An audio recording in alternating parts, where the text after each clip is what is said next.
Hello and welcome to another edition of podcast. My name is Jerry Serino. I'm your host, and I'm here with talent on loan from Rush.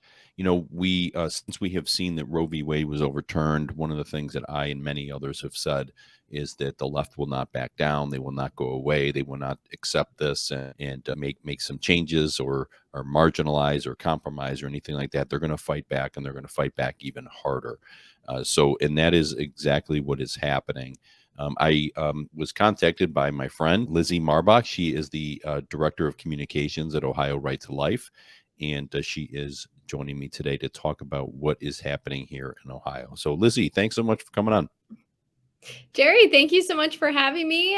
Like you said, this is such an important topic, and we knew that the left would not go away quietly. That Mm-hmm. there's gonna be a lot of weeping and gnashing of teeth that we'll see, and this is really just the beginning of that. So, yeah, thank you so much. Yeah, no, absolutely. This is important. So tell my listeners and myself, what is happening here in Ohio. Yeah, well, so it's really twofold. So, obviously, this summer when Roe was overturned with the Dobbs decision, we were now able to have our heartbeat law go into effect. Praise God, there were lives that were Mm-hmm. able to be saved. However, in September, the pro abortion left, they sued and were able to successfully get that law blocked again. And so in the state of Ohio, abortion is legal until 22 weeks gestation. That's 5 months of pregnancy, extremely late into pregnancy, very extreme. So that's where we're at currently. Luckily, with our pro life attorney general, he is appealing that decision so that the heartbeat law can and will be enforced again. But it's just a matter of waiting until the Ohio Supreme Court can hear that. And then hopefully they rule on the side of life and the heartbeat law will be able to go back into effect. But even besides the current law that's enacted, what the left has done is they are now taking this to each state. As we just saw last year in the election, there was 6 ballot initiatives that were on the ballot concerning abortion, and now they want to bring that here to Ohio. And so they're bringing a ballot initiative in order to change Ohio's constitution to add in a right to abortion through all 9 months, zero restrictions, zero parameters, anything, just abortion on demand through all 9 months. That's what this ballot initiative that they're bringing to Ohio will do. And we're hoping to do everything possible to stop Mm-hmm. it, but it is extremely it's very far reaching, it's very far out there, and the language is very deceptive, and so they're purposely bringing this in a way that they can attempt to manipulate Ohio voters to think that this is a common sense, moderate ballot initiative when it's very far from that. If passed, this ballot initiative would remove parental consent. And so 13, 15, 16-year-old girls could walk into an abortion clinic and not require their parents to sign off on that. It would also make it easier for women to be coerced into abortion because not only does it enshrine the right for a woman to get an abortion, but it also enshrines the right for anyone to help a woman procure that abortion. So that gives the old man that slept with a minor that wants to cover up his crimes, that now gives him the right to coerce that young woman to go get an abortion, and he can't be held accountable for that. That's disgusting. From beginning to end, it's disgusting, and so it just really is extremely far reaching and so extreme. Yeah, it's really awful to hear because and what you're describing is you're describing two things that the left does and is doing all over. They're stopping laws from being enacted. Like as you mentioned, the heartbeat bill that it was moving forward, and they're trying everything they can to stop it. Maybe they will, maybe they won't. But then they're also going after, as you said, going to voters for a ballot initiative to put it on the ballot. I'll be honest, I don't trust our election process. And I almost feel like, and this is just me saying it, it's not you. You don't have to agree or disagree or even comment. This is, but I feel like they think, hey, we could, do things to manipulate. Certainly they're doing, or even steal the vote. in so many of these cases. And then, hey, once it's in the law and it's in the Constitution, well, it's extremely difficult to get it off. And I feel like that's what they're doing, and I'm not shocked in the slightest that they're doing this. So what are some of the details? I mean, where are things at in the case of the heartbeat bill and the lawsuit? Is it how much time till it is solidified? And then the same with the ballot initiative. Is it coming up in the next election? What's the steps? Yeah, so as far as the heartbeat law, it currently is blocked by a Cincinnati judge named Christian Jenkins. And so, like I said, our Attorney General Dave Yost, he appealed that decision. So now we're just waiting for the Ohio Supreme Court to take that case up. Just this past November, we worked extremely hard day in and day out to get pro life justices on the court. We have a pro life majority sitting on the Ohio Supreme Court. So I'm pretty confident that they will pick that case up.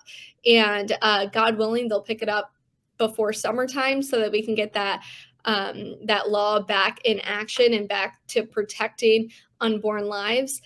So that's kind of the timeline, but it really is up in the air because trying to predict what the courts will do is not a good Mhm. thing. It's an easy job to fulfill. So who knows? But based on all of the moving parts that we have, it seems like by summertime they should pick that up and they should make a decision, hopefully ruling on the side of life.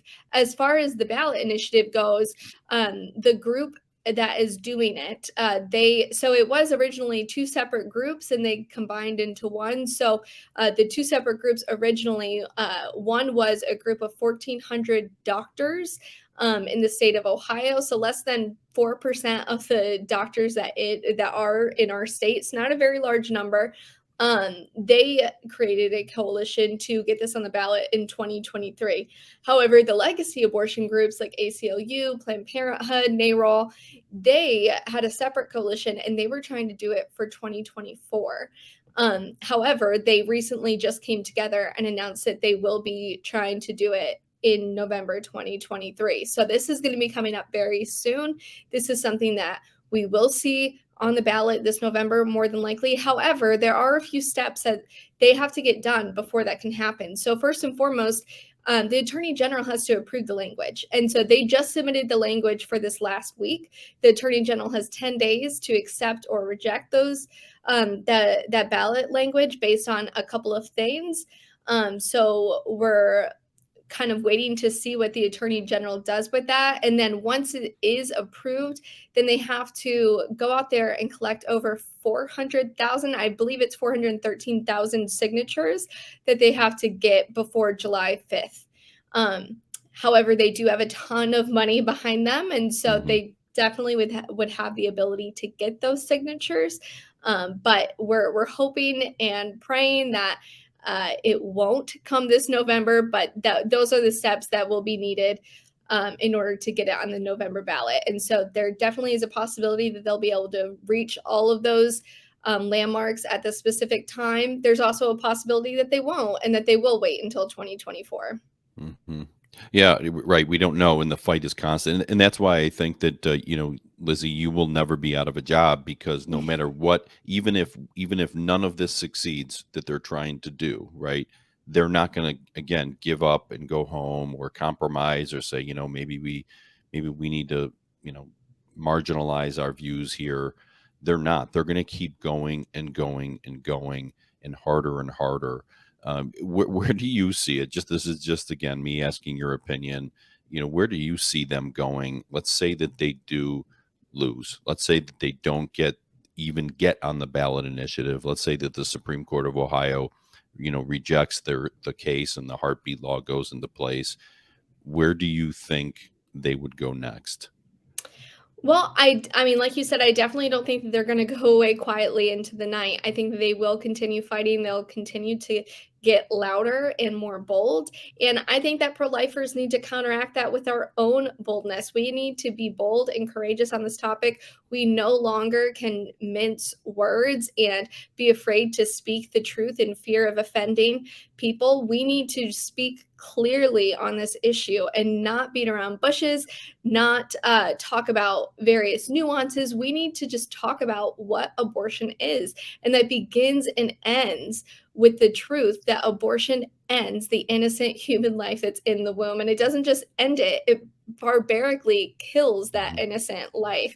And we need to proclaim that from the rooftops. We need to make that abundantly clear to who we're talking to and to culture, because when we try to, really mince words on this topic and beat around the bush on it, I think that we end up losing, because that does give the opportunity to bring in confusion about what counts as an abortion and what doesn't, where the left can now go out there, blatantly lie and take a story about a tragic miscarriage and try to categorize that as an abortion. I mean, that is truly evil of them to do that. I mean, they're capitalizing off of women's tragedies of losing their children that they wanted. They were not going to a doctor to end their child's life. They were trying to nourish that child inside their womb, and the baby tragically passes away. And the left is now taking that and Mhm. running with it in order to further a narrative. We need to call that out. And so I definitely don't think that they're going to go away. I think that they're just going to get louder, and I think that we need to be encouraged and emboldened with that and be louder and prouder than they are. Yeah. So, in other words, the left lies. Shocker. And Yeah. yeah, I mean, really, that's what exactly the whole thing is a lie. Let's just be honest here. Meaning the whole issue of abortion is a lie. And actually, it was making me think of, this is a little self promotion, but on March 16th at 7 p.m. at Kent State University, I am doing a talk on abortion, supported or sponsored by Students for Life at Kent State. And It's awesome. the title of it is "The Truth About Abortion: Exposing the Lies of the Left." And it's all lies. These young kids, and everybody, but specifically these young kids, have been lied to from the very minute they had the ability to comprehend this type of an issue. They've been lied to on Mhm. every single area.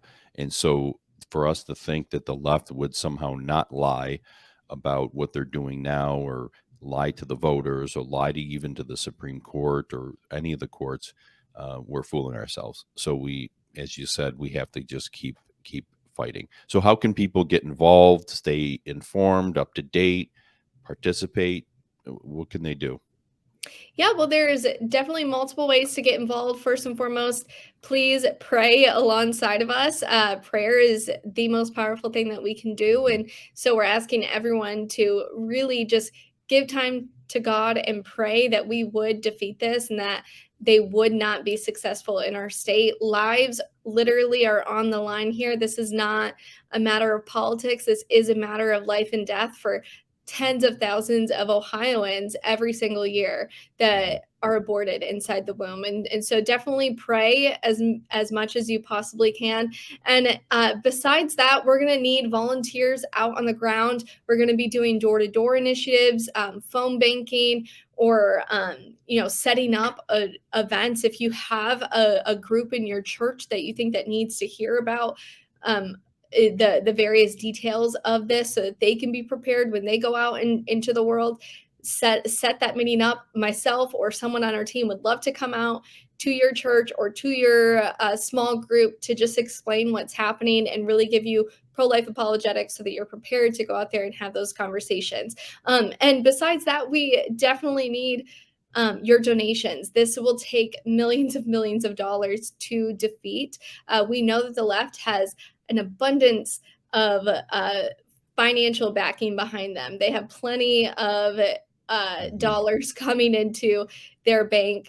We saw in Michigan last year that they had over $40 million, I believe, that was raised, and I mean, it just seems like they have an endless amount of cash on hand. And so we really need to be able to combat that, to fight an equal fight. And so if you are able to donate to our cause, please go to org/donate. We do need as many donations as possible. I hate to ask for money, but that definitely is what we need at this stage of the campaign and everything that's going on.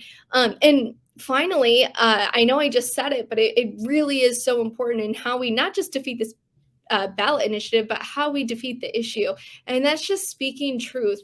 If you need to learn pro life apologetics, please go to our website, find my email me. I would be happy to have a conversation with you about how to walk through these topics. But be bold and courageous and speak up. Do not be afraid to speak up. Do not be afraid to call them out on their lies. When you see someone lying about this issue, call them out. Lives are on the line. We cannot afford to mince words. We can't afford to be quiet. We can't be the quiet majority anymore. We have to be loud and bold on this issue specifically. So speak up when you can. Yeah, very good advice. Absolutely. For those watching this episode here, I am scrolling ohiolife.org/donate at the bottom. Do I have that right, Lizzie? Do I have Yes, it listed yes. right? Okay. So go check it out, or you could even just Google Ohio Right to Life, and it'll get you to where you need. And please keep on top of this. And as Lizzie said, the number one thing we could do is pray for sure. And then outside of that, look, George Soros or Bill Gates can simply write a huge check to Planned Parenthood or any of these groups, and they do. And you're talking about millions and millions of dollars with a stroke of a pen. And we have certainly wealthy people that do donate, I'm sure, but a lot of it comes from just the average $5, $10, whatever you can give, right? So, please get involved however you're able to. Maybe you're don't have the means, but you could spend some time on the phones or doing some other work. Just go check it out. Check out Ohio Right to Life and help while you can. Lizzie, thanks so much for reaching out and for your passion on this issue and for informing people. I appreciate it, and appreciate you coming on. Of course. Thank you so much for having me on here. And as always, I really appreciate everything that you are talking about and the information that you're spreading out there. It's so important that we have voices like you. So thank you for what you're doing. Oh, I appreciate that, and thank you, and Ohio Right to Life as well. And thank all of you for listening to this episode of Fide's podcast. Please check out all my podcasts on all the different podcast apps, on YouTube, on Rumble, and on Wednesdays at 7 p.m. Eastern on rightamericanmedia.com. So thank you again for listening, and we'll see you next time.